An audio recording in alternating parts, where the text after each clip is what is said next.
what got you into art? What got you into comic books? What really was the beginning of it all? I, to be honest, I have no idea. I just had a predisposition towards drawing since I was a kid. Um, my grandmother worked in a stationery store, and back in the 1960s, the they didn't really necessarily have big art stores like they've got now. So things were much more decentralized. Hmm. And she sold art supplies to all the local illustrators and graphic designers. And I was, for some reason, I just loved Peanuts. So I would do these, I would copy Snoopy and Charlie Brown. And like a good grandmother, she would take them in and show them to these artists. And they would make recommendations as to, supplies I might need or books that might help me, that were age appropriate. Yeah. And so as long as I can remember, I had art supplies around. And then, so oh, geez. Probably I got serious about it. I've always been into comic books. I never, I had issues in school because I wouldn't read. I would read comic books, right? Yeah. But I wouldn't read the stuff like Dickens I was supposed to, and all the classics. So they thought there was an issue with my ability to read, but no, I was just you give me a Sergeant Rock or a Conan, Yeah. and Different I'd be kind of there for reading was a hours. little more important. Yeah. Yeah. So I ended up just falling in love with comics. Some of my earliest memories involve comics, and so about when I was probably about 13, I just decided, I don't, and this is my story. I've taught probably a couple thousand kids in the last couple Wow. decades, Yeah. and most of them are not. They don't know what they're going to do. They know they want to go into art or whatever. I I knew what I wanted from right from the beginning. So I was very driven, very focused, and I just started.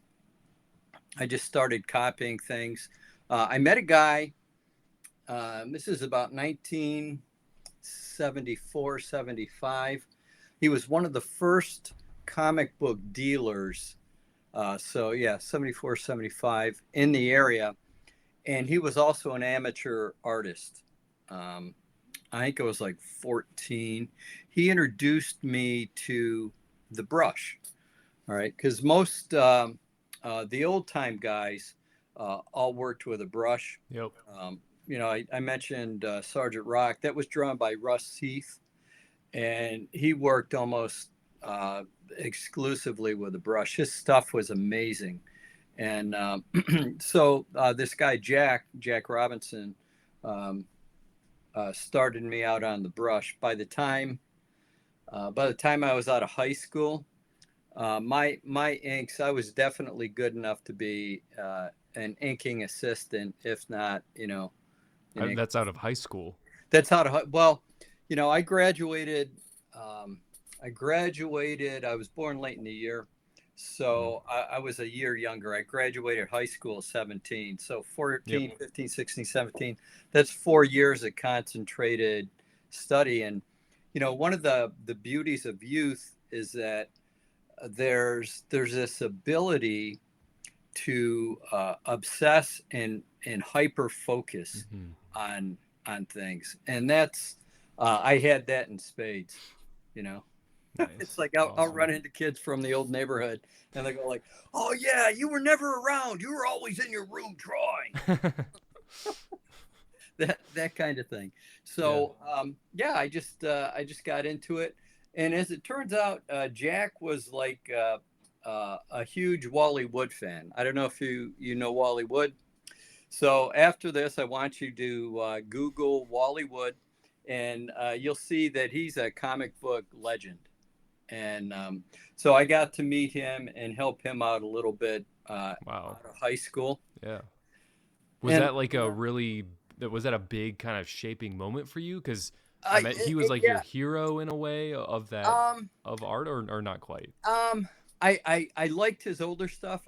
He's known for his work from the 50s. Okay. Um, if you've ever heard of Mad Magazine, he was one of the seminal artists that helped shape and create that magazine. Um, just a titanic talent. But by the Hmm. time I'd met him, he was definitely on the decline. He had a lot of health issues and Oh, things okay. like that. I did learn, you know, professional procedures, and just it was my first introduction to see just what a comic pro was like, Hmm. and it was pretty harrowing. And in fact, before we parted ways, he told me, he said, "Don't go into comics." Because, well, this is, one of the things is, guys from his generation were massively exploited. Guys Mm, like yeah. Jack Kirby, Steve Ditko. It's all the same thing. The publishers just took advantage of them. The art dealers took all their work. I mean, Yeah. yeah, I mean, there's definitely still a bit of that today with artists. It's Oh yeah. yeah. Well, so that's one of the things, one of the most valuable lessons I took away from him. And I also had some contact with that gentleman, Russ Heath, and both these guys had done thousands of pages of artwork, and they didn't have their originals. Other people had them, were Yeah. selling them, reselling them, and making money. So I decided that if I was ever going to break in and be a pro, I was going to keep my art. And so that's what I've done. And Was that something that you had to negotiate from the outset that like I'm gonna draw this, but I'm keeping the originals, or was it a given that they would keep them? well, so by the time I broke in 1988, it was standard procedure to have the art returned to the Hmm. artists. You know, um, those old timers that came before us made the sacrifice, and by the time I got into it, it was standard procedure. Okay. The rates were better, um, livable. I would say, I have no complaints about that. But so they would have there was a standard breakdown at the time, and I don't know if it's still the way it works or not, because I just do my own stuff now with the Scooby. I do my inks and pencils, but it used to be pencilers would receive 2/3 of the issue, Hmm. and the inkers would get a third. So I was initially an inker, and so 1/3 of every book I got, came, or every story I did. So typically it was 6 to 7 pages per issue would come back to Okay. me, and they would rotate them. So you might get one issue, I'd get the last third. Next issue, I'd get the first third. Third one, I'd get the second. About every third issue, I'd get a cover. Wow. If we had done the covers. So yeah, that I just decided I was keeping it. I lived like a monk, dirt cheap. Oh yeah. That's you and me are very similar in that way then. Yeah, I tell my kids about that, because I took the '80s off. I didn't go to the movies, didn't watch television, and it's been really fun because about the last 5 or 6 years, I've rediscovered, that Hmm. that Yeah. that all of the popular culture that I'd missed at that time. So, yeah, I just decided I was going to keep it. Now, most of the pencilers that I worked with at this time were taking their work, and they had arrangements with these art dealers. They'd pay them peanuts every month, right? And they'd get $100 30 years ago. Well, now some of those covers, you're Yeah. looking at 20, thirty thousand Oh dollars. yeah. That's a pretty good investment. But it's kind of like the entertainment industry, and that's really what this has become. Is it's always taken advantage of young talent, and there's not a union. It's not like we're not like actors. We don't have SAG to support us, Yeah. right? Yeah. So, they cut you out from the herd, they take you, and, you know, it's, I mean, it is what it is. You just have to be aware of that and, just deal with it. But yeah, I have probably 95% of the stuff I've done. That's so cool. I measured the amount of pages from Bionicle. I have everything except, I believe, for 4 pages from issue 18. And those I gave to a friend. That's There the it one. is. So I've got that framed. That cover's framed next to an issue. Ooh, The that's actual nice. printed cover. And periodically I'll bring that out. I also framed the cover to number 10, which was my first one. Let's see. I think that's one of the ones I don't have. Yeah, it was a smaller one. Oh, maybe I do have it. Oh no, that's 12. Was it one of the? Do you remember? Was it the Bohrok? It was Do you the remember names? Bohrok. Okay. Yeah, Yeah. yeah. So, yeah, I've got like 3 inches of pages. Yeah, yeah, 1, 2, 3. 3 inches. That's crazy. So, I've got all that. And is that the original, like? Yes. So you're inking. That's literally your dried ink on there, because so often when you see whether it's print or it's just a print, it's a reprinting of it. It's not that this is like your physical ink that you put on there 20 years ago. So, this is the other thing, and I really encourage young artists to work traditionally, because like the images that you see behind me on the wall, those are unique artifacts. There is only one of those on the planet, unless I decide to make a recreation. And if I were to do that, I would indicate that clearly that it was not the original. And they have value. There's I've got them all. If you've got the money, I'd be happy to sell them. Oh, I don't know if I have that much money. Like, so I guess just a ballpark, like what would you charge for a cover? Certainly cover would be the premium. For the covers, I'd I'd have to go with at least 5,000. And I believe it. Yeah. No, it's yeah. Well, it's here's the other thing. This is I mentioned earlier about how there's we don't have any kind of union or protections like that. So for the last 35 years or so, I've been self-employed. In the back of my mind, I've always looked at the artwork as a retirement.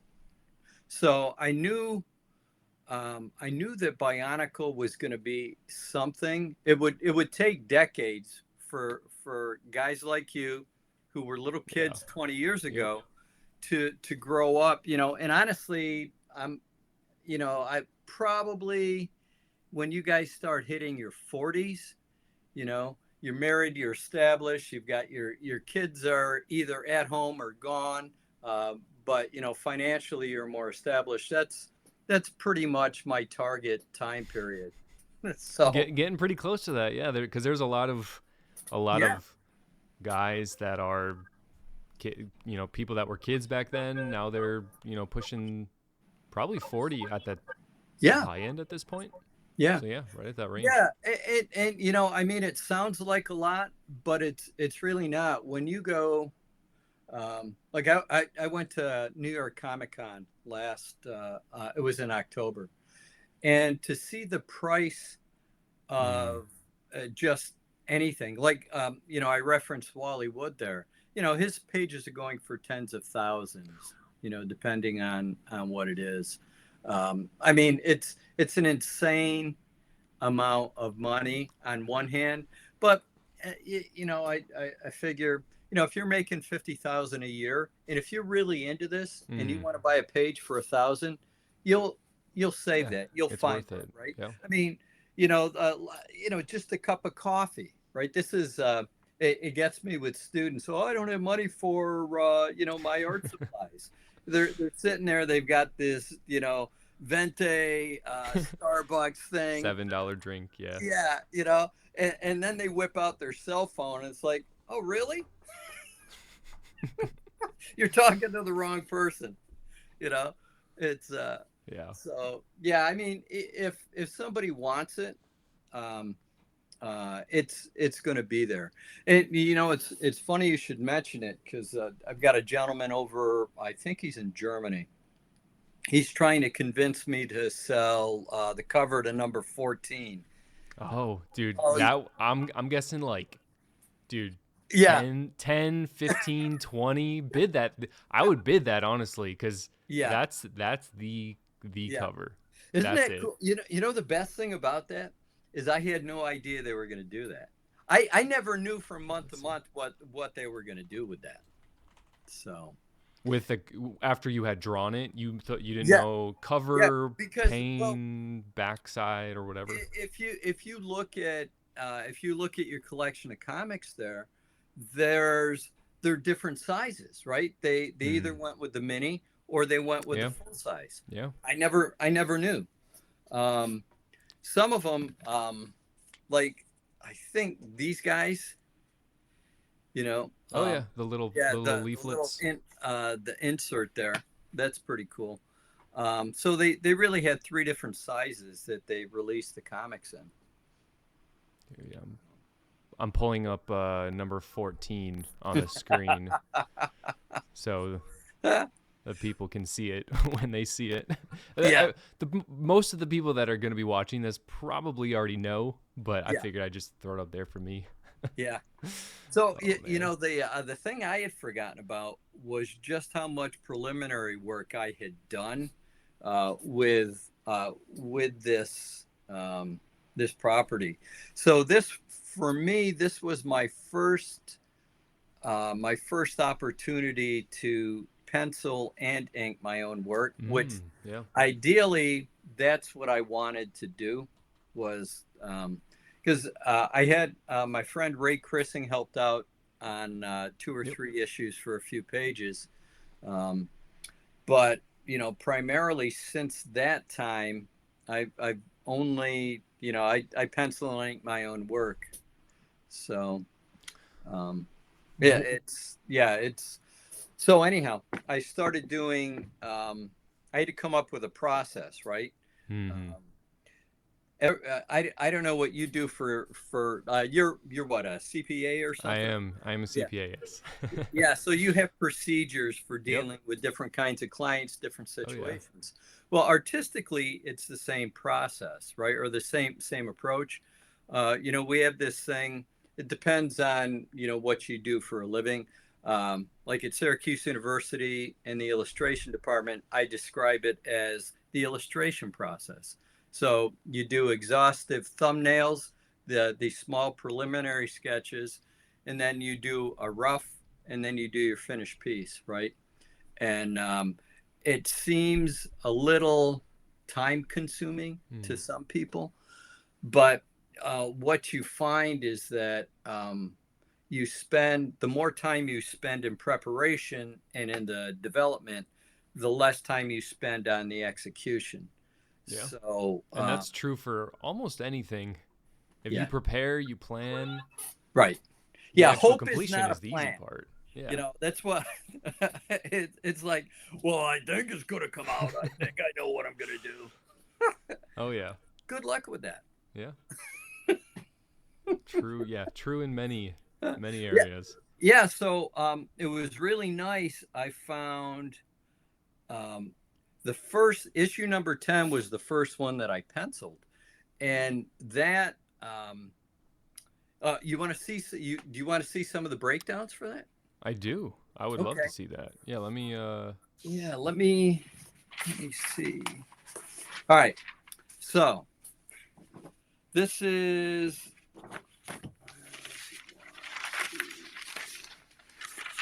I think I've got.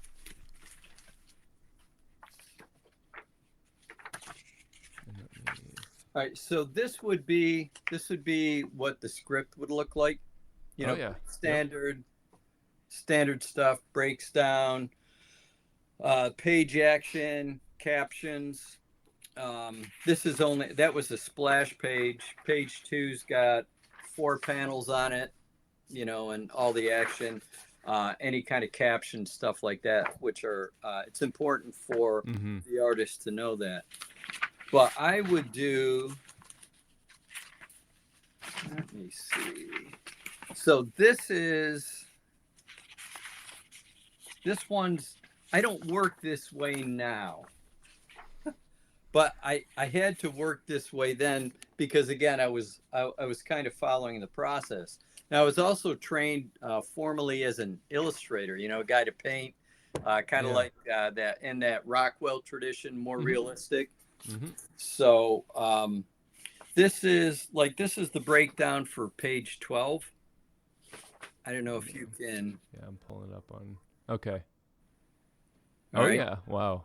Yeah, so you can see it's pretty tight. All the actions there. This would be, oh, this is interesting. So this is, oh, let me see if I can. That's a revision. That's the page they went with. I know one of the questions you had asked me about was if, you know, what kind of back and forth there was. Yeah. And it looks like in this first issue, there's quite a bit. So this is page 8. It's really tough to see. Yeah. Let me see if I can find.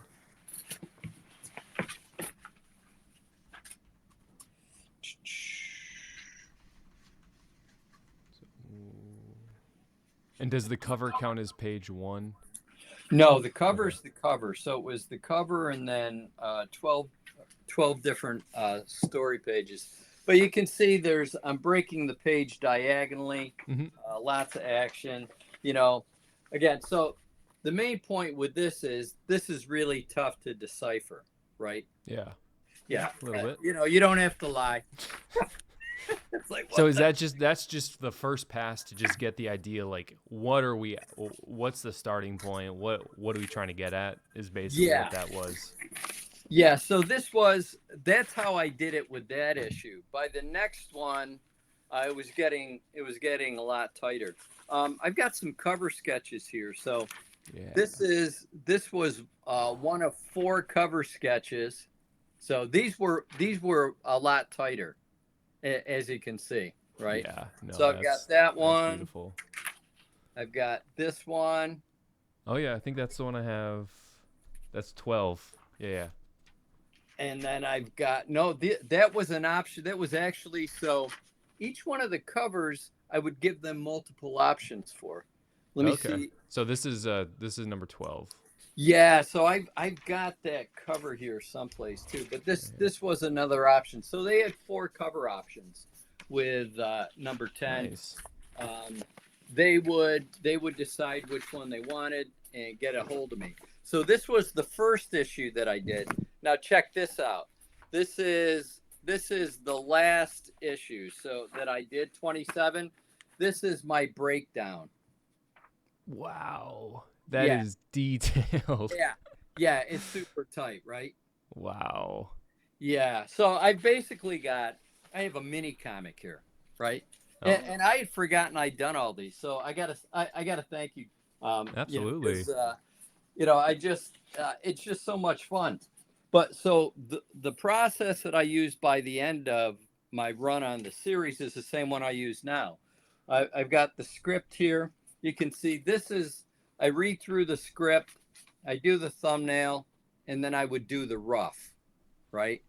So this is the most important stage right here. This conceptual stage, ideation. It's where you put everything down to check to see how the composition works, right? Because visually, when I take you into this world, you flow seamlessly through the story from page to page, right? There's no interruption. Yep. You don't come out of that world until the end of the story. to do that, you got to think about it, right? A little bit, yeah. And there's, there's these compositional rules that you use with sequential storytelling. Um, and the thing I really loved about this job was the complexity of it. I like, I really love this job, uh, penciling and inking comic books, because I'll get a script in, and it's pages of words, and it's up to me to bring that into some kind of visual reality. And there's countless ways to do it, right? I mean, we had Carlos before me, and then I think there were 2 or 3 guys after me, right? Each one, we have our own unique vision, right? For creating that universe, and I just love that. I love that challenge. So when you would get the shot list, I guess if you want to call it that, it was literally just that. So for instance, going back to number 10, going to the first panel, they would say something like, Kopaka is falling through the air. Here's the words on the screen, and then you would just, boom, you go from there. That's it. Yeah. That's all you get. Wow. Yeah. So like with that one, Carlos had already established him falling down.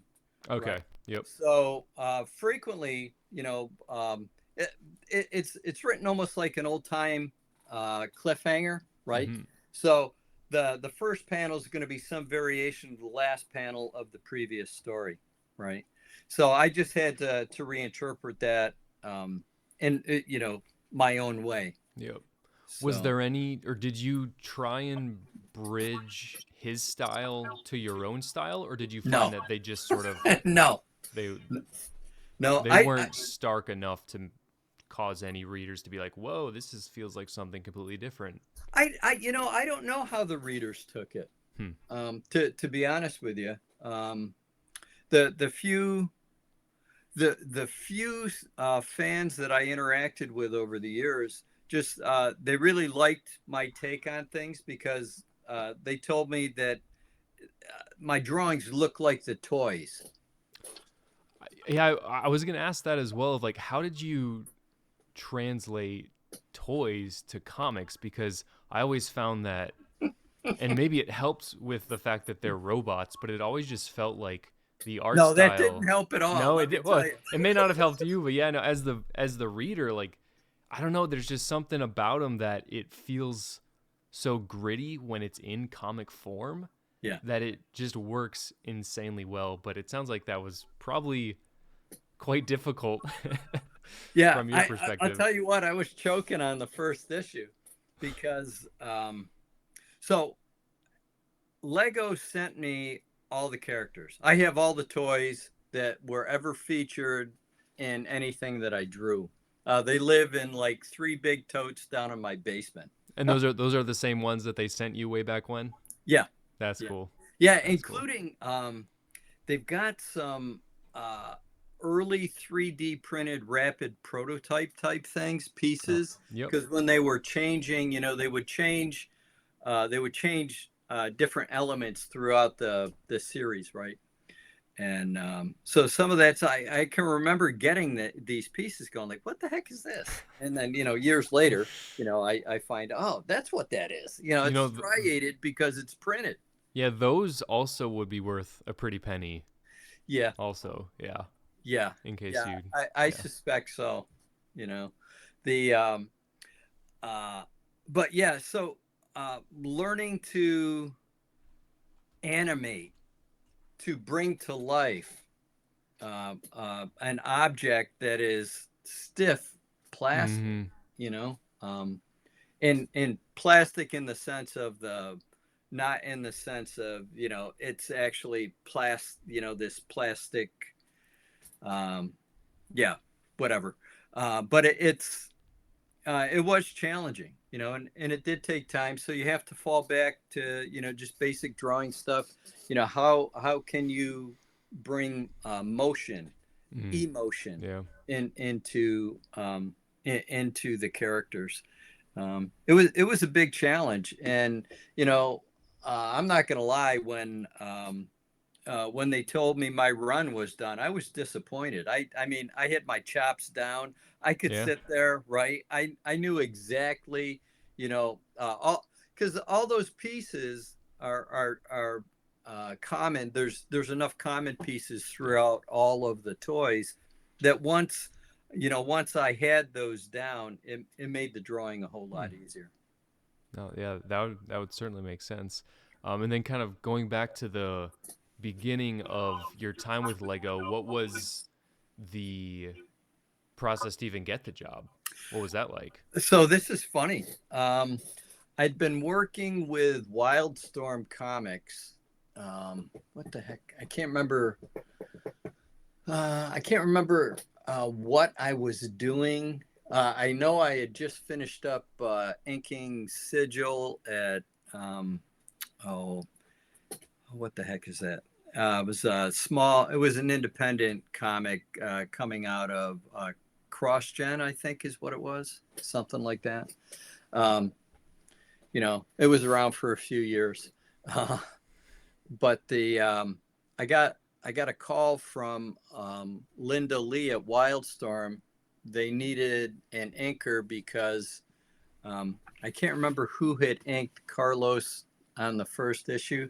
He just Mm, he couldn't continue, so they needed somebody to ink Carlos, and I said sure, and it was that easy.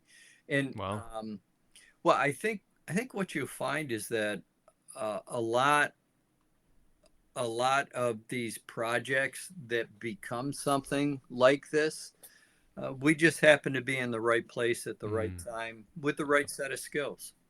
yeah. So, And it's some people describe that as luck, but this is 2001. I was what?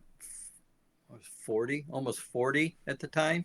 So, if we go back to, uh, the fact that I'd been working with brushes and ink since I was 13, a you lot of know, skill there. there's no luck. Yeah. Oh yeah.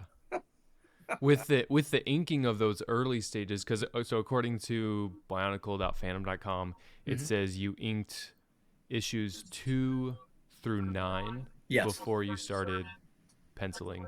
Hmm. Um, And then I think there was also McDonald's mini thing in there, okay, one or two of yeah, that would make those. sense. Yeah.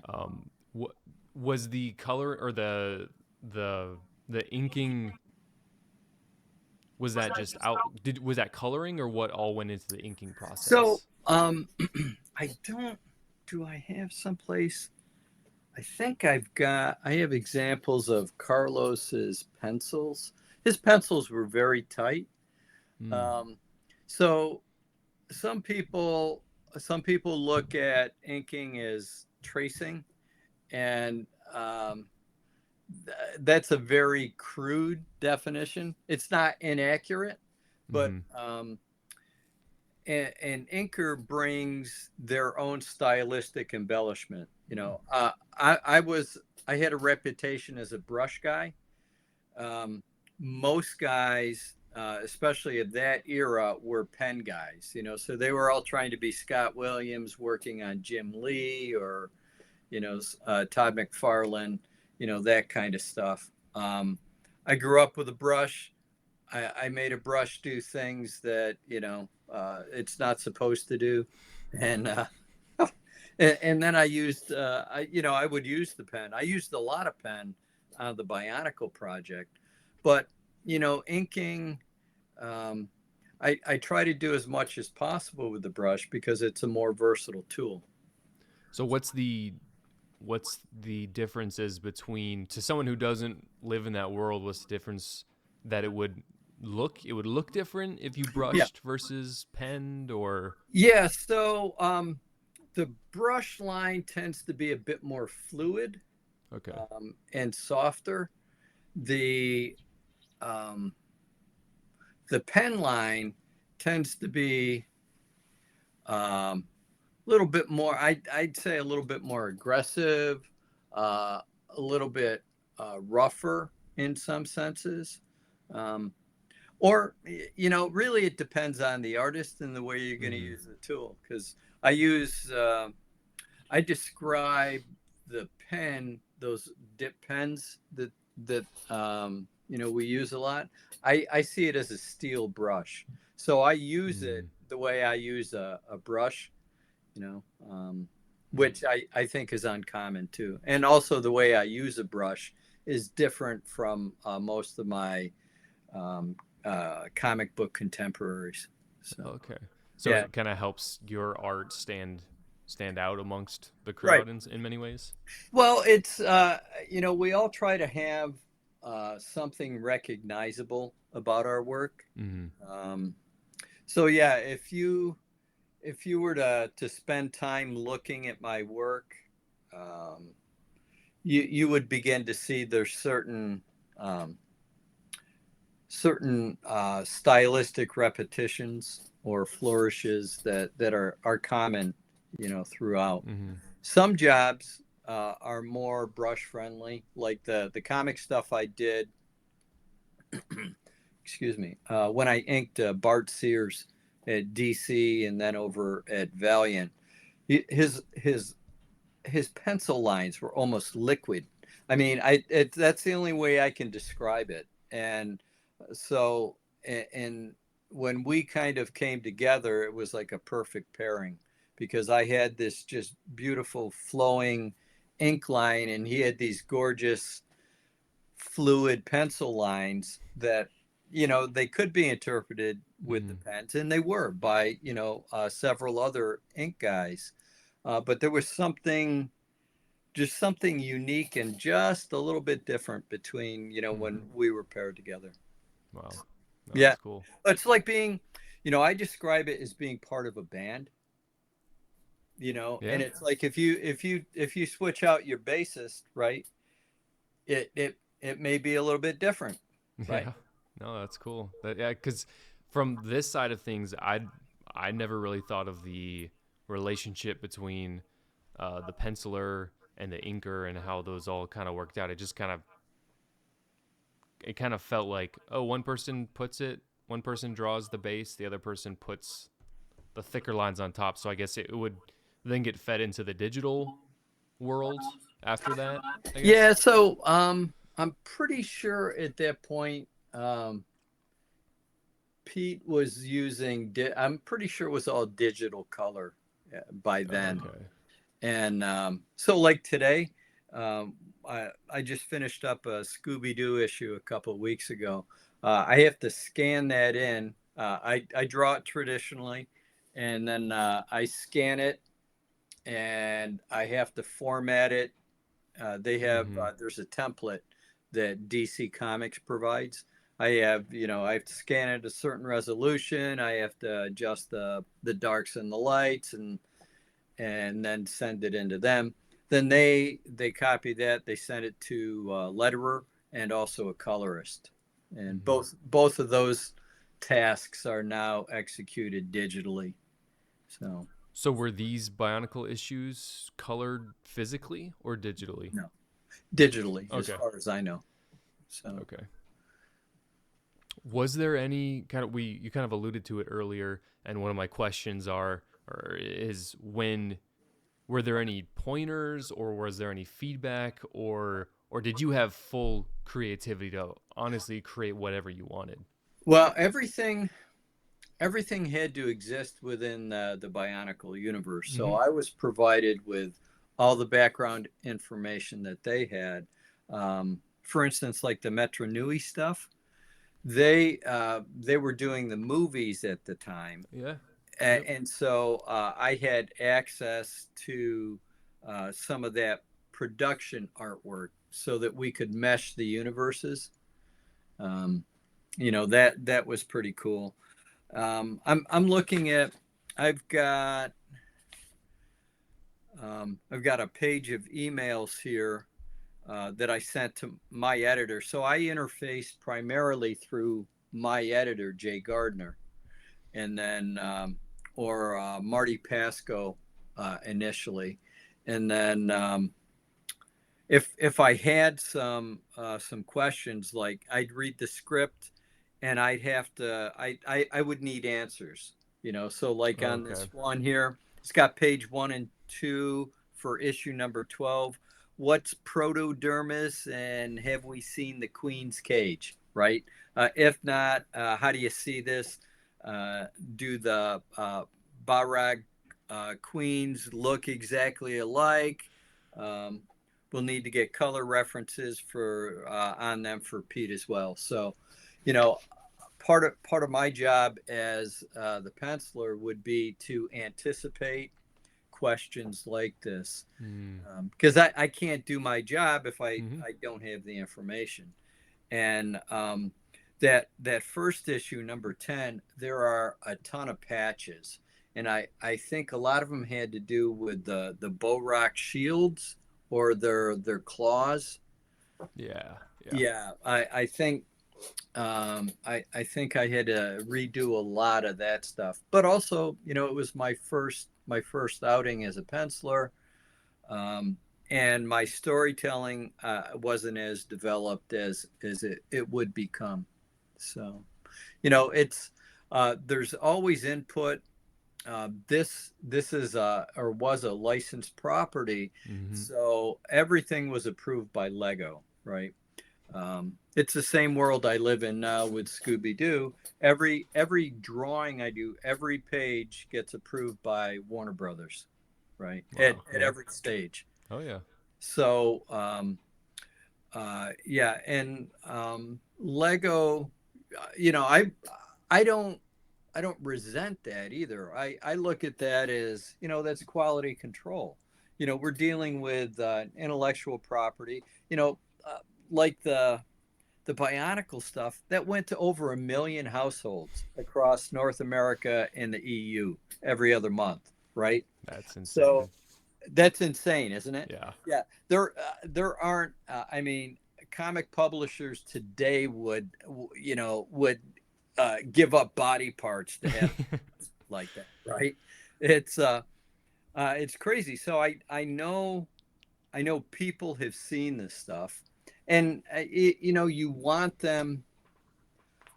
I felt like it was my job to make sure that world was consistently and believably conceived and presented every issue, Mm. because Yeah. uh, there's that there's like this social contract, right?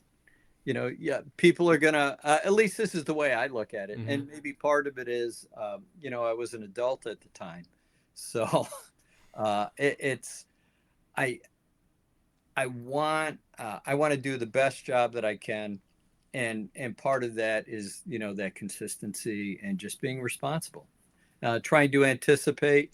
It's you can sit around and you can wait, for that train to come down the tracks and hit you, right? Or you can do something about Yeah. that beforehand, right? So Absolutely. yeah, one of the things that I've always been good at is communication. So I always, if I ever anticipate anything, um, I shoot off an email, make a phone call, and it's just better that way. Mm-hmm. So, Yeah. No, certainly, and I'm sure that probably made the process a lot easier on the yeah, other side of things. yeah. Um, I, so I the I would hope so. Yeah, Yeah. and then moving into the community aspect, you mentioning that this went to over 1 million homes Hmm. in the world. Yeah. Was there any?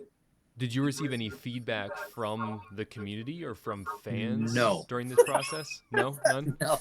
The best occasionally, somebody would find out, their kid would find out that I was working on this, and it'd be Hmm. like, oh, right. And I could go talk Bionicles with like the 10-year-olds, which was Yeah. pretty funny, because most adults had like no clue.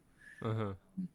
And then I went to graduate school in my late 40s, and I one of my best friends there that I made, he had two sons that were about 10, 12, and they were huge Bionicle fans, right? So when we got together, it was really a lot of fun. Oh, So, that would be the dream, to say the least. Being able to look at those as a kid. Whew, oh yeah, yeah. Or crazy. now as an adult. Yeah, even more so now as an adult. Yeah. And then even with the effect that this art has had on people now, I guess I can't say with 100% certainty that I know that these comics have impacted them to go into the arts that they are in now. Yeah. But How cool is that, right? yeah, I Right. know almost certainly there's this one, and I want to pull it up. Let's see if I can find it real quick, and I can share my screen with you so you can see it as well. He's called Iconic Stills on Instagram. Hmm. And what he does, actually, I assume it's this person's a he. I've never actually talked to them, so I really don't know. But Go with that. because, yeah, exactly, they might be watching now, so I don't want to speak to that if I'm not 100% sure. So you should be able to see that Oh screen wow. now. Yeah. So what they do, and let me get on the screen here, is they take the toys and they put it into the blender. Are you familiar with blender and that Yeah. sort of the 3D art? Yeah. And they make this amazing art with it, and it's awesome and crazy. And let's see some of the there's the Metru. Let me scroll for a while. Oh, They that is post, cool. yeah, they post so much. It's so cool. They did all the Rahkshi. They do the What? Metru. I don't have which issue. No, I do have it. Issue 16. Mm-hmm. This one, Mm-hmm. they helped animate the cover in sort of like a dynamic. They're rolling into those poses. I'm trying to Wow. find that. And that, well, they have stuff like this, which is so cool. Oh yeah. And I have no doubt, Oh, and they can you gotta confirm. send me this guy's Oh yeah. link because I've got um, Let's see. up at SU we get a lot of animation students in, and they go heavy on Blender. Oh And yeah. yeah, I'd like to be able to show them this to get them pumped a little bit. And some of them might already be familiar with this as well. Yeah. Let's see. There's one. I think it's on. Here you go. So it's kind of like an Avengers type, and they have the breakdown here as well. Oh, nice. Oh, here's Yeah. the Well, whole. they may be familiar with this, but they won't know that I'm connected with Yes, the that's true. property, and Yep. No, so. so it's just, yeah, just cool, insanely cool art like this. This person actually created a book with all of their art, Wow. and I regret that I didn't buy one. I'm so mad. It was only like $35 too. I Oh, should dude, have that's bought it. nothing. I know. That's lunch. They do have it digitally available for free as well, which is crazy. Mm-hmm. But it's all digitally available for free, which is super fun. Um, but Oh, yeah, I just wanted to share that with you because oh, thank I you. can only imagine this is directly inspired by them reading the comics when they were younger. So like, how does that even feel knowing Well, it this kind of feels good. impact? Yeah. That's you get to a point where you've been doing stuff for a million years, and you look back at your body of work, and I work in isolation. I've got this small Mm-hmm. studio. If I hadn't started teaching, 20 something years ago, I'd have spent my entire adulthood in a studio, pretty much by myself. And I'm not a big convention guy. Mm-hmm. I don't go out there. Um, it just never suited me. When I was younger, I might do it now. Um, Yeah. but I really appreciate stuff like you just showed me because I think it's one of the things that is important about you know I don't want to sound like an artist because I don't describe myself as an artist. it drives some people crazy, but I'm a guy, I make pictures for money, and I think I do it pretty well. I know how to do it, and I can teach it. But, beyond that, these properties impact people. Mm-hmm. It's the same thing. 100%. I haven't done magic in almost 20 years, and every year, I get requests for autographs for the couple dozen magic cards that I did. Oh And yeah, I did actually see that for the first time earlier today. I was looking you up just to find some final things, and you have is the cheese Mr. Cheesehead I card? did the cheese. Yeah, is I imagine so I don't do that or any Magic the Gathering I should say, but I imagine cuz I read the description, if you have the card, you don't have any active cards, and if you don't have any other cards, you win the game. I can Yeah, only imagine that's the only card that's yeah, remotely like that. yeah, yeah. I guess that is the one I received the most requests for. So and I Yeah. still got that original art too. So. Oof. I'm sure Yeah, that one's I also think worth a pretty on penny. I think on the website, I made some comment like, yeah, it's available, but you'd have to offer me at least the cost of a semester of college tuition or something Tuition, like yeah. that. But since now my kids are out of college, it's just going to be more. Oh yeah, and hey, it's just going up every single year. So Uh, it's it's really, I can't believe. Uh, I just I just can't believe the price that you can command for some of this stuff. So yeah, it's a and lot. that's why for a long time I I was really I just wouldn't put a price Mm, like I told you, like 5,000 on a cover. Uh, but when you see that being that's not unreasonable, especially for it's true. a niche, highly collectible, um, property like this. So, Hmm. it's either I don't want to give it away, you know, Yeah, um, I mean, but yeah, you worked hard on this, and buddy, I got to it's tell you, yours. I look at this and I'm looking at this going, this is crazy. How did I do that? Where did I have that time? I had two little kids at the time, you know. Oh man, So yeah, on top of doing the cartooning, I was a stay-at-home dad too. wow. Yeah, Yeah, that's a lot of work. yeah, but it was a lot of fun. So my son he would do doodles, right? And he would, if I was working on a page, he would try to draw the page. Mm, It was really great. He had like this little it was almost like his little mini studio in my studio, and it was really a lot of fun. no, that sounds. Does he draw it all, or he No, didn't quite no. pick it up? Both my kids are artistic. Nice, He went in. He studied musical theater. My daughter studied dance. So awesome. Yeah. yeah, yeah, yeah. It's yeah. I think you're just some of us are just wired differently. It's like the pursuit of money never really interested me. The pursuit of knowledge and skill was paramount, and Mm-hmm. that's still, I find, what drives me. But also, as I look at retirement not too far down the road. You got to be realistic. Yeah, So, 100%. It's very yeah, important. yeah, you know all about that. Yes, I do. Most certainly.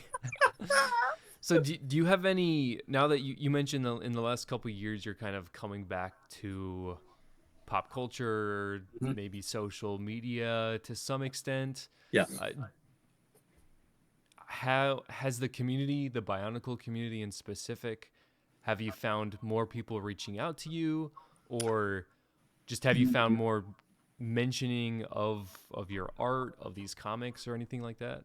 Not not really. Although this is interesting. You had contacted me, I think, over the summer, Mm-hmm. and it was like it was a crazy summer. So, It, obviously we didn't connect. Um, but I had, it was like what, a few weeks ago, maybe a month ago, I had another guy contact me and wants to do this same thing. Um, but you were here first, so I wanted to give you the first yeah, I appreciate opportunity, that. Yeah. and so I'll contact him. I don't know. He wants to do an interview. I don't know if it'll be this or if he wants to do a written one or, Mm, a podcast, whatever. Um, but you know, I'm ready to talk about the nice. stuff, Yeah. and I understand they've got like Lego conventions and stuff like that. They do, yeah. They've got a couple. I know we every year for the past 2 years at least, I've gone to Brick World Chicago. Hmm. They have that one. Did you connect with the artist after you? I believe he was immediately after you, Stuart Sager. No, no, So I've never yeah, met. he did the Bionicle work after you, I believe. I don't know if it was right after or when, Hmm. but I know he's done a handful, and I think he continues to do some of the New York conventions. Hmm. I'm not sure which ones, but yeah, there's a lot out there where artists will go to. Interesting. Yeah, it's um, maybe if I ever do retire, I doubt I will. I don't have to. I love to teach. Yeah. And the workload with the comics now, I do a couple of comics a year for DC. I've got some illustration opportunities opening up, so I can do uh, the work pace is pretty good. Um, so it's not overwhelming, and Hmm. intellectually, I'm not ready for the boneyard. If Yeah. anything, one of my best friends, he's actually my illustration mentor. We're now also colleagues and teach together. He's 75, and we get together, and all we want to do is just make pictures. Still, it's Nice. it's That's it's fun. crazy. Yeah, it's a lot different than the path I think a lot of people take. But that's one of the benefits and the payoffs to being a creative versus somebody that's doing a more traditional job working in, say, a corporate environment. Mm. I'd have to eat a bullet, you know. Either that or I wouldn't last long anyhow. I don't play well, you know, That's fair. with others. So, Yeah, I'm in the right place. The that's universe awesome. put me in the right place. So No, hey, it sounds like it's worked out very, very well for you, it and is. having It stuff like is. this, I I'm have sure is had such. rewarding. I am so lucky, and this is one of the things that keeps me up at night is trying to figure out how how people your generation, you're a little bit older than the students that I typically teach, Hmm. um, but how can you guys have this kind of career with this kind of payoff? I mean, Hmm. I hope it's possible because it's been a great it's been a great Yeah. ride. It hasn't been easy, Hmm. but it's been really rewarding, and now, um, I find myself as basically an elder in a business that's chock full of young people. I can't believe the number of kids that want to do the kind of stuff that I've been able to do. So Yeah. yeah, I don't know how it's going to work out for you, but I'm optimistic that you guys will negotiate. Oh yeah. I'm sure. It's stuff like this, with YouTube. Uh Um, huh. Yeah. the art scene on YouTube is crazy. So Yeah. With your teaching, do the kids? I say kids like yeah, do the uh, students? Are you able to use Bionicle as like a teaching point, or oh are most of yeah, them oh yeah, about it, or is it kind of a mix of yeah. people are like, oh, Hang I on. remember that, or Here's is it's sort of a mix? I've got so this is one of the books that I bring in. It's chock full of artwork. But like one of the stories that I use is this. There she is. There she is, right? You know, Oof. and so I have this with, I've got the whole story all in here, and I just take it and it acts as a contrast, because visually I do that. I've got some Scooby-Doo Oh stuff. yeah. Um, oh, what else? I did some stuff for this company, Ahoy Comics, which is a more realistic Yeah. kind of stuff. And then I love Archie too.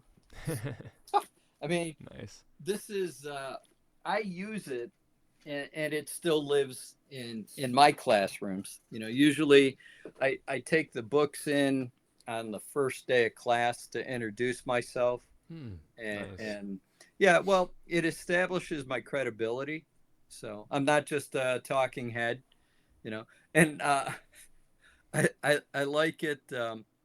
It depends. I teach at a community college as well, and there I don't generally talk about what I do professionally because the program isn't oriented towards that. Um, the only reason I can teach at Syracuse is because I have a professional career that's decades long. Yeah. So there, um, it is important, and the kids need to see it, and they need to know that I know what I'm talking about. So yeah, it's Yeah. much more appropriate there.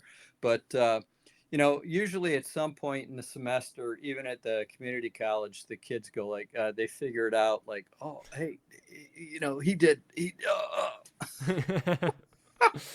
Oh, that'd be yeah, that'd be such a cool realization moment if you didn't know as a student. And are many of them fans or So, some are. I some? just had a guy. He's a little bit older. I think he was in his early 40s. So he's a non-traditional student. Mm-hmm. When he found out I'd worked on magic, his head exploded. Mm. So, you know, uh, because typically the faculty in community college, unless you're in a major metropolitan area like New York City or Chicago, San Francisco, LA, you're probably not going to encounter somebody with my skill set or professional background. So yeah, it's always fun. And then when they find out I do Scooby, everybody loves Scooby. Oh yeah. How long have you been doing Scooby Doo then? I started in 2016, and Okay. Oh. I'm one of, I think they've got 3 art teams. So we each do a couple, 2, 3 issues a year. And, like I say, for me, it works out perfectly. Yeah. So, yeah, the Yeah. story sizes are about the size of the Bionicle. They're typically 10 page. Sometimes I do the covers, sometimes I don't. So, Nice. yeah, it's a lot of work though, because the style's completely different. Um, but again, the integrity of the intellectual property Mm. is the most important aspect that I really have to be Yeah. aware of. Yeah. With the Bionicle stories, did you have a specific arc or character or moments that was your favorite to draw? Um, I I'm not sure. I kind of I liked 14. I love the Yeah. cover. I love Yeah. that stuff. Um, Towards the end, my art was getting darker. I was adding a lot more blacks, and I really liked the way that was going Mm. and how that was evolving. Um, a lot of the pages, I would design the page. So, there would be, I don't know if I've got an example here. Um, I tried to do um, visually something kind of fun with it. Um, no, this there's some pages I can't remember what issues they were from, but they were just the way the arrangements of the panels themselves created Mm. this overall geometric shape, Oh yeah, yeah. right? And I love stuff like that. I love to use silhouettes. I used quite a few silhouettes throughout the thing. Um, but it just, I like I say, I can't believe the amount of work. I look at these things and it's crazy. It is absolutely insane. So. So like, how many hours would, so let's say like cover of 14? How many hours or days, if that's easier to? So yeah, it would be more. I could probably. I think. I think I tried to pencil a page a day and then Wow. ink a page a day. That would be pretty standard. But the complexity of these, the toys were such that may not have been the case. Yeah. So, and then again, that process. So I would do the thumbnails. I'd go through and do that pretty quickly. I try to read through that in one sitting, and then go through and make those notations in the borders. And then once that's done, then I go up and I start doing the actual breakdowns and stuff. Yeah. And then so by the time like with issue 27, by the time I finished inking it, I'd already drawn it like 3 times. Wow. Yeah. Yeah. I mean, Four, if you want to count the blue pencil and the rough, then the graphite, then the actual full size pencils, and then the inks. So by that point, I imagine maybe are you a little sick of it, or you're just like, all right, or are you still kind of no, enjoying the process because it's part of the it's process? just part of the process, Yeah. right? It's playing around, making sure visual clarity's really it was Mm. really important with this property, because the toys themselves are so complex, and the shapes, with the similar pieces being Yeah. used throughout the different the different characters. It was really easy to get lost in that in the shapes, in the forms. So being aware of the space within a picture plane, like you wanted to see. Oh, so this is the cover to 12. Is this the one you wanted to see? Oh, so, well, I obviously want to see everything I can, but 13 was the 13 was the Rahkshi. But yeah, no, Oh, that's the okay. cover of 12. So Oh, that's well, the well, Bohrok 13. Kal. 13's right here for you. Oof. All right, yeah. Oh, So, that's a beauty. do you see how the Rahkshi just comes forward, Yep. right? And Yeah. now you've got the other ones in the background, but that big one in the front comes forward because I've manipulated the line weights, Mm. and it's all very clear. You can follow the contour right Yep. along there, right? Because that's what I've done. That's a subtle manipulation that I've chosen to do. I Wow. could have rendered it all with the same line weight, and had I done that, it would have become more confusing for you, Mm-hmm. right, visually. And so this is the kind of stuff that's really challenging and really a lot of fun. um, how do you make that go? And the lessons that I use here, or the technique that I use here, I teach every place. At the community college with the observational drawing, it's all the division of visual space. I do this way. It's just like a comic book. Yeah. Thick stuff No, up that's front, so cool. and as things go back, they get lighter. I mean, we're not talking rocket science, but in a sense, Doing kind of all the little stuff right makes the whole yeah, piece really polished, really shine. yeah, yeah. Wow. And that's it just takes Yeah. time, experience. Oh, I want to show you this too. So this is a variant cover for number 12. Oh yeah. Yeah, so it's essentially the same thing. Here, I'll put them up side by side.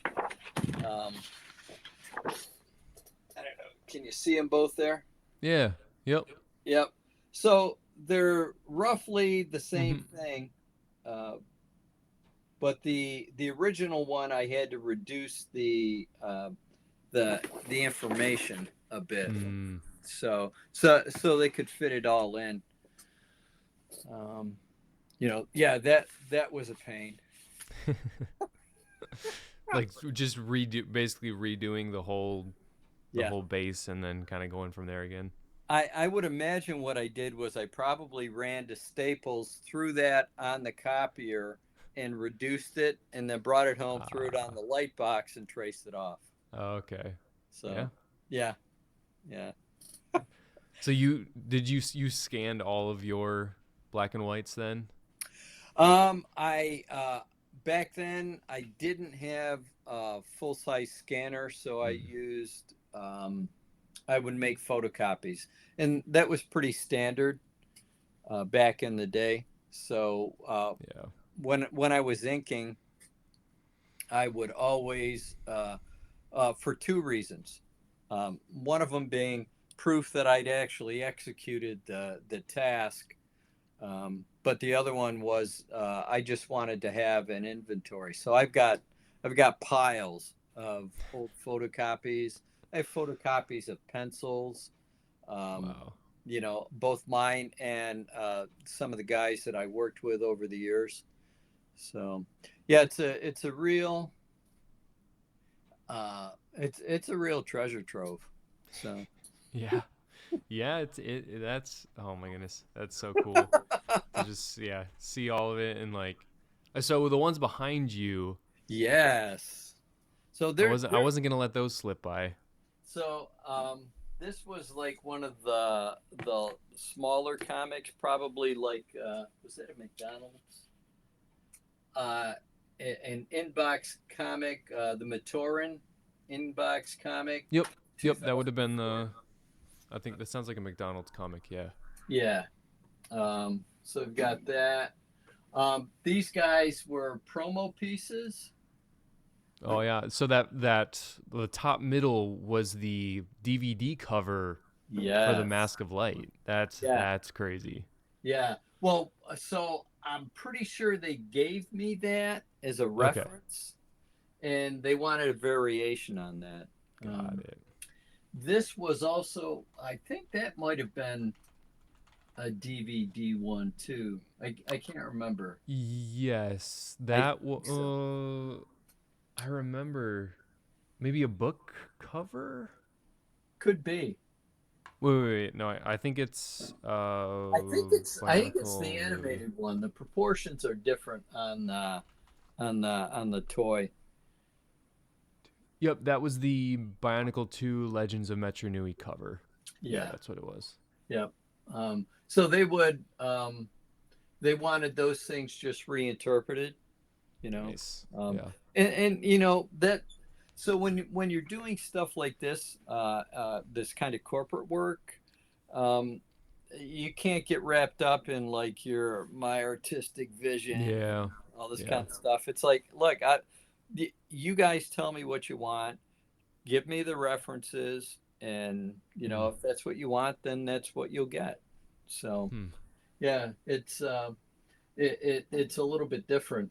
I found this. I have one Carlos cover. That's the cover to Bionicle 6. Carlos did the pencils for, and I did the ink. So that's pretty cool. Oh yeah.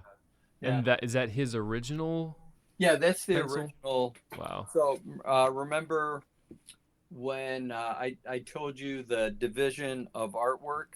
Hmm. So when DC returned it, I would only get 4 pages out of every issue, and then every third one I got the cover. So I only did what 8 issues with him. So he must have gotten all the covers except for this one. 'Cause, Oh, okay. yeah, Got it. yeah. So that's that. This is a cover variant for number 10. Uh, Mm. Blue pencil with graphite. I can't remember why they changed it, but they did. So I had to redraw it, so there's a couple days gone. And with that stuff, I don't get paid for that, right? Oh yeah, I was gonna ask if you get paid anyways, but they're only paying you per page or something like that It's they a page use. rate. So, Yeah. you know, um, if they paid you for what they used, you know, Yeah. Yep. I'm not going to complain. They paid very well, and so it was just that again, that's part of the game. This kind of commercial, Mm-hmm. uh, this comic book thing. It's not art in the sense that I am creating something that I'm personally invested in. It's art in the sense that I'm making a graphic picture Mm-hmm. and using art tools and stuff like that. Um, and it says something about me, about the way I see things. Yeah. Yeah. This So is go oh ahead. yeah, go ahead. I think that's the cover to 11. Let's see. Yes. Yep. That is. Yeah. So yeah, so like all this line work, this is all brush. All this stuff. Oh. Oh yeah. Yeah. Yeah, this is that Yeah, I'm just comparing I'm looking at the cover on the other screen and comparing it to what I'm seeing there. uh-huh. No, that's cool. Yeah. Yeah. And this was so they didn't know exactly, or what they told me was they didn't know exactly what they wanted to do with the line after they told me I was done with 27. So I pitched them an idea for something where I simplified the shapes and was proposing an animated style, something they Oh. they could have simplified and Huh. used. Yeah, they didn't go for that, but again, it's a real dynamic kind of composition. Uh, Stylistically totally different, much closer to Scooby Doo or Archie. Simplified. And those are Bionicle characters in that. Yeah, so this is a Rahkshi. What are those little crab-like dudes? Are you able to hold it closer to the screen? Yeah, I'll bring it down. Awesome. Oh wow. Yeah, Isn't that that is fun? different. Yeah, but it's kind of like yeah, just like that animation, more animated style. Yeah, it's almost like a Batman Beyond kind of thing Yeah. approach, right? And Uh, I'm blanking on the name of those yeah, spider. I'm afraid I have to plead ignorance to The Visorak. That's what they were. The Visorak. Visorak. Yeah. Yep. So No, that's cool. Hmm. yeah, well, it was, but I'm pretty sure they went with Stewart right after me. So clearly they had a totally different style, because his stuff was like much darker, more Yeah. impressionistic than mine, Yeah. as I recall. So, Hmm. but hey, whatever. Yeah. So if they were the golden question, if Yeah, they were to come back and ask you again, would you want to work with them on another in a another heartbeat. Bionicle project? In a heartbeat. Yeah, There you because go. again, it's the same thing. I'll keep doing Scooby Doo until they tell me they don't need me anymore. Yeah. Um, I'd love to do Archie again. Uh, I think these comics are value added to society. Hmm. There's nothing offensive in any of this stuff, and that's what I remember comics. The comics I grew up with, Yeah. were really about that. Maybe it was a little hokey, but it Hmm. was fun, Yeah. and No, that's a good point. yeah, it engaged my 5-year-old brain. And then by 13, I had decided I wanted to be a guy that made this stuff. So, and now, here we are, almost 40 years later, talking about this work that's over 20 years old. Yeah. And It's really fun. It's magical. It's just I feel privileged to have been able to work. Like I think I worked about 5 years on the property. You Yeah. know. Is that a long time for a comic artist to be working on a project like that, or is that about Um. average? Yeah. I think it is. It didn't used to be, Mm, but now it is. Um, I think most people uh, don't. They're really not interested in this kind of work because um, there's no Batman, there's no Spider-Man, there's no yeah. Avengers, that kind of thing, right? So they all want to do that. Um, I'm not. That's really not where my interests are. Um, I just I it, when this came along, I really just wanted to do like old fashioned fun comics for kids, and this was Awesome. Yeah. and No, that's hey. yeah. Yeah, and it's so cool that like, is it normal for comics to, I guess, without thinking of a better way to say it than just like standing the test of time, still being looked at 20 years later? Like, what is the norm for art Well, like this? it depends. Typically, it's going to depend on the creators. Who did it. Um, in a lot of ways, comics and I guess this is speaking from my perspective as a visual creative. For me, comics were always initially a visual medium, so I reacted to the pictures. The words came afterwards, and then as I got Mm, older, I understood that it's this marriage of words yeah. and pictures, that brings that allows that magic to happen.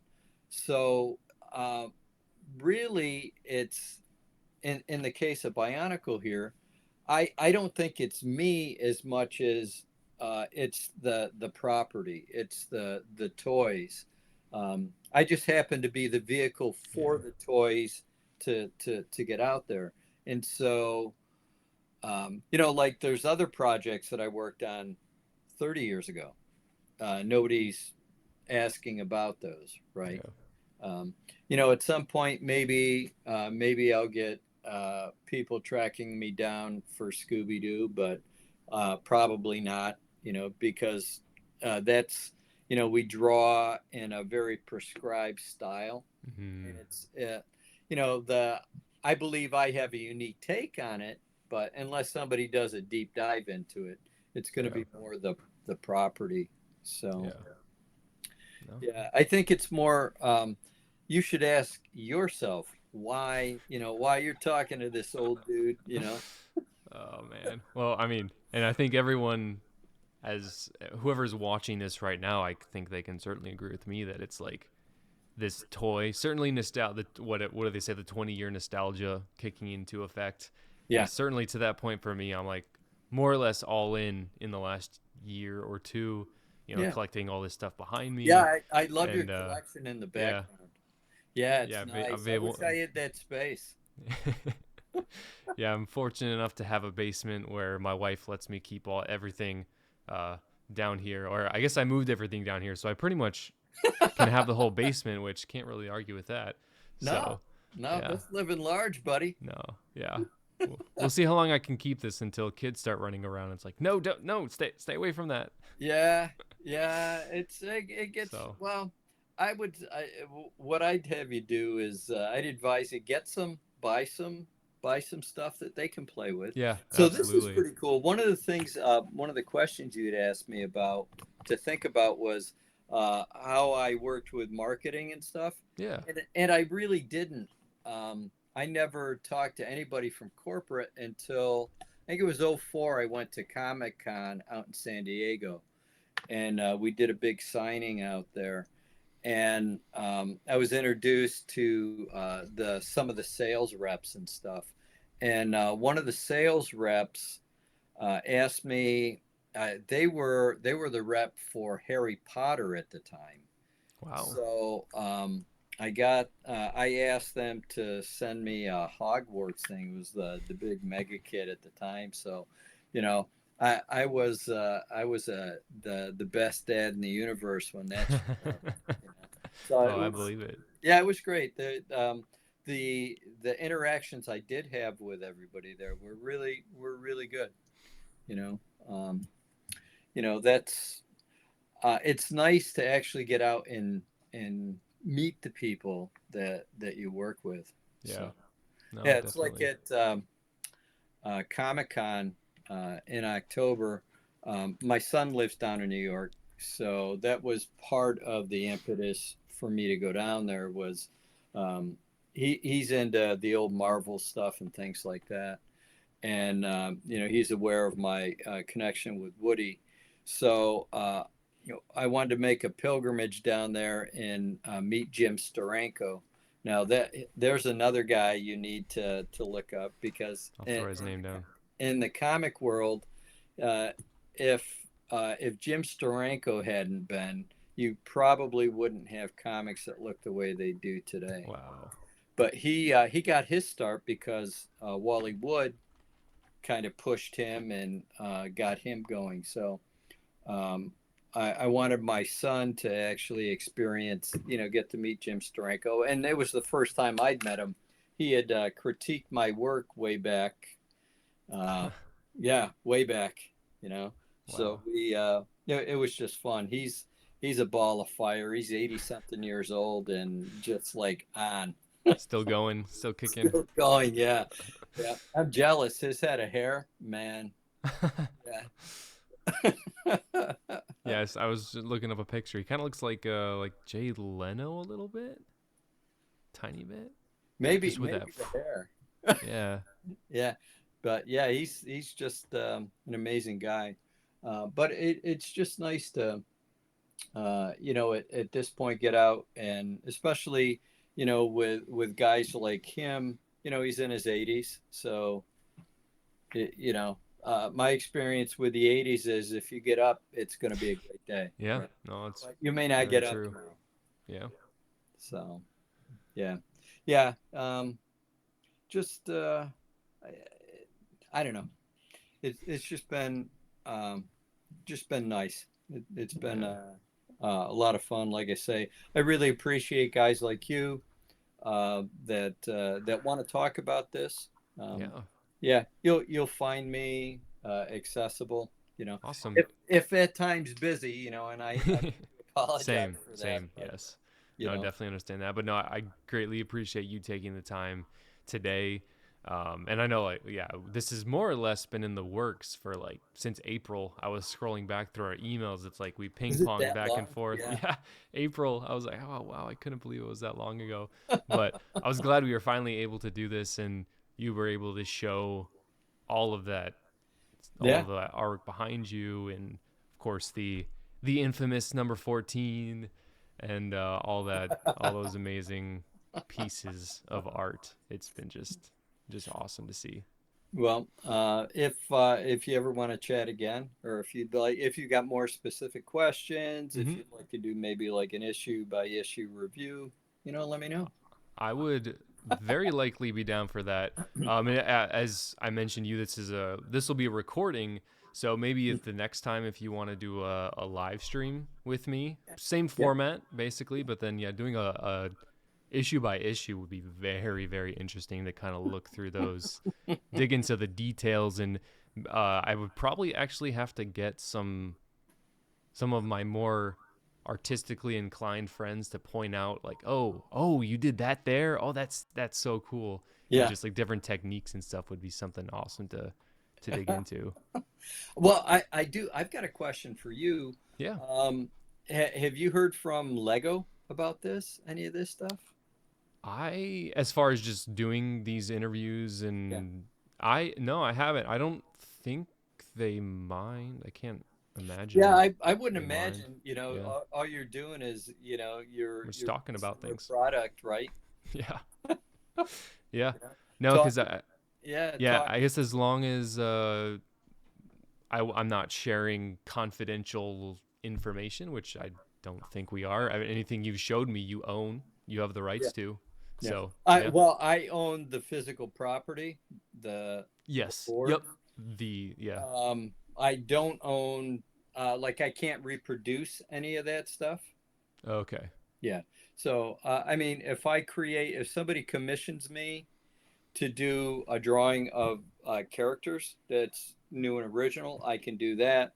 Yep. But I can't put that on a T-shirt, right? Ah. Yeah.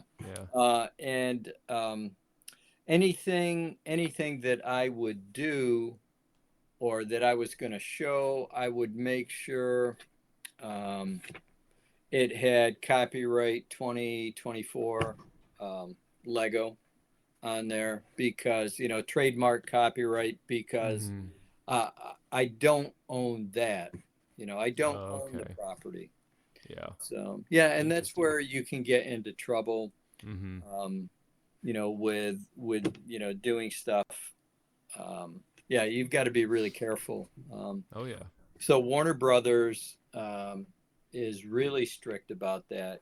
Even if I do a sketch card for a kid, they want trademark and copyright WB, and I also put DC on there too. Wow. Well, you know, well, that's Interesting. just Yeah, the I way mean, it is. protecting their rights, protecting their property. Yeah. Yeah, and it's not about me. It's like I said, um, it's about these iconic properties, that Yeah. that you've enjoyed. Mm-hmm. You and the kids that grew up reading this, and I'm sure that there will be, if this continues to gather interest, you'll be attracting new fans too that are new to the Bionicle, which I hope so. That's the plan. yeah, yeah. Wouldn't it be nice to have the line back? Oh, you're reading my mind. This is part of my goal with even doing this is to just show Lego like, hey, what if there's enough people that want this? And hey, what if we want Yeah, comics to come back? How cool would that be? yeah, We'll pay $5. We'll pay $10 for a comic. I would say most yeah, most adult Bionicle fans would. Of course, you got to keep it reasonable for the kids yeah. The and to get the price new point audience in. on the younger stuff's about $2.99 an issue. So, but Yeah. oh, and that were you aware of like these guys, the paper cuts? Yes. Yep. I don't have any myself, but I know they compiled them all into volumes. Yeah, yep. So I'm in like the first four, I think. Awesome. Yeah. And they did hardcovers and That's cool. paperbacks, so they're pretty Yeah. sweet. Yeah. Having like a big one of those volumes would be oof. Yeah, That would that be would be awesome. great, right? That would be Okay, insane. so if we're gonna go big, right? Let's. There's this. There was this company IDW would do these masterwork collections. They would reproduce the artwork at size. So Wow. yeah. So So if is you that think big, 12 by 17 it's or 1117 okay. board. The art was typically 10 by 15 or a little bit bigger with the bleeds. Yep. So yeah, yeah, it's a great size. Oh yeah. You can really kind of get close to the art, really inspect all the Oh, details and buddy, let me tell you what, the amount of detail that I put into these guys, it's like Where's Waldo yeah, meets Bionicle, right? So, some of those panels and stuff, I'm like, I can't believe I don't know how. yeah. No, that's crazy. I know there are most of the scans floating around the internet are pretty pixelated, but Yeah, there's a couple of I don't know the exact resolution and such or what it would reasonably print out to. Maybe like 8 by 10 in the high fidelity, high quality. yeah, But yeah, no, having those, yeah. yeah, Super high yeah, quality. yeah. It's so that's the kind of thing that would have to be negotiated with Lego and the publisher. if they'd be down with it. I mean, I'd be perfect for that because I've got, Hmm. like I say, I've got all the artwork right now except for Yeah. 4 pages, and I know where they live. So So they could literally re-release the whole thing in. yeah, they could shoot right from the original. Wow. Hey, Lego, it's waiting. They could make each issue 1 through 27, or the issues Well, you I've have got issues specifically 10 through 10. 27. So they could do a Bohrok Awake arc. They could do a Metru Nui arc. Mm-hmm. I mean, even doing just TAKANUVA in like 11 11 Yeah, by 11, 17 17. size. Sell it for is $50 a lot? Well, what's a premium? Oh, no, $50 isn't a lot. You know, Then they could charge $75 and people yeah, would still buy it. you know, if they're into the property, if they're into the artwork, you know, Yeah. I mean, these pages. I think at one point I may even have. I was doing some stuff with kids. I may have made some photocopies for them to use as coloring sheets. Right? Wow, that's fun. That's really hey, making a coloring book. There you Yeah, go. yeah. The Bionicle coloring book. I Dude, mean, that would be stuff like fun. that. It just depends on imagination, Mm, and whether or not they want to invest the time, yep. and somebody wants to invest the money into it. Yep. So, Yeah. but I mean, if you start getting tens of thousands of views, they might pay attention to that. Yeah. So Yeah. Yeah, if this video hey, I'll take that if this video blows up and tens of thousands of people want to watch this and say, "Yeah, I remember growing up with that. I want that." yeah, Hey, everybody wins there. yeah, yeah. It's just it would be fun. It'd be Yeah. fun to do Yeah. something like that. So, and I think, yeah, my scanner's not bad. I can do up to, I think it's 1200 DPI. Wow. Yeah. That's hefty quality. Yeah, typically the scans are done at 300 for Mhm. publication. Yep. Um, well, actually, I do 600 for DC, so it's 600 DPI Yeah, that's that they use. You know. yeah, that's a really good quality size. Yeah, yeah. So it just that would be a fun project. And like I say, I mean, the art's here, at least for now. Yeah. So unless somebody starts throwing five Yeah. thousand And then dollars, someone with a checkbook just runs and says, "I'll take that one and that one." yeah, yeah, I It's don't like it PayPal. it's like one of those pictures it says, "If I win the lottery, I won't tell anyone, but there's going to be bionicle panels lining my wall." And so people might start figuring out, "Oh, I think I need to be his friend. I think he won the lottery." So, one of the best memories I've got um, is from San Diego in '04. They took they took panels and they blew them up. So the panels are Mm, like 4 by 6 feet yeah. suspended from the ceiling. I don't know whatever happened to that stuff, but Oh, yeah. something like that would be great to have as a backdrop. Wow. You know? That would be So so cool. Someone's that got was to have that, amazing. or it's in the attic of Lego or something like that. Yeah, yes, I'm sure it's either somebody dumpstered it or somebody squirreled it away. Yeah, Yeah. yeah. It's funny too. I did some uh, back around 1990 or so. I was doing some stuff with GI Joe, some pre-production work, and that's another niche market. And there was a guy several years ago contacted me about my the projects, and so I was able to provide him with.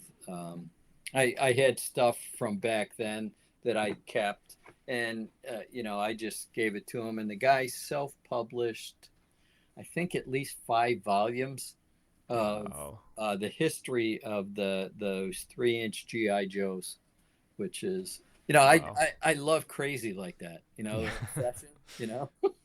That's yeah. No, I that's mean, that great. that's my life. My life has been, that kind of stuff. Yeah. So, yeah, No. it's really, I wouldn't, I encourage this side of you. You know, let. Yeah, no, and that's part of the reason why I have this channel is I have, the CPA side, which has to be serious, follow the rules, not Yeah. be creative. You don't want to be creative when it comes to accounting. You want to follow the rules. But then this Yes. other side of enjoying the Lego, enjoying the learning more things about my childhood toy, Hmm. bringing that back, all the nostalgia, and enjoying it just as much, if not more, than Yeah. I enjoyed it as a kid. And Yeah. then coming across people like you, I think I found your name. I was in like Wikipedia or whether it was the Lego Wiki or somewhere. Then I Hmm. found your website, and then Hmm. thankfully there was an email attached to it, and here we are. Yeah. The website's ancient. It's so ancient. You can't. I don't think anybody can do any kind of work on it now because Mm, that particular programming language is like now Sanskrit or wow. I'm glad it worked just enough Well, that's to it. get the email. That's why I don't sell things on the website, Mm, but I sell my artwork through it. Through yeah. situations like this, people find me, they track me down, and that's why I keep the email link. I've had that PO box for 30 years now, Wow. and I'll have it till I'm taking my dirt nap. So. And it's just Awesome. because it goes hand in hand with the website. So Yeah. Oh yeah. yeah, yeah, All it's right. it's all just part of the I guess the approach or the Mm-hmm. professional lifestyle. Yeah. All Yeah. right. Well, I'm gonna cut the video right now. Okay. So for the sake of the video, thank you so much for taking the time going through all this. And based on what we've been talking about, I can only believe this will not be the only time that we talk. So I'm looking forward Well, to I hope talking in the not. future. Yeah. Yeah. Yeah. Thank you so Thank much. Yeah, thank you for the opportunity and also for the interest in my work. Yeah. You know, No, absolutely. Your work is amazing, and Right. I haven't gotten the chance to dig super deep into these comics, Hmm. but definitely will be very, very soon. So I'm glad Hmm. for that. Yeah, that's your homework assignment. Oh yeah. I knew you were a teacher because you've given me homework a couple times throughout throughout this time. But no, it's awesome.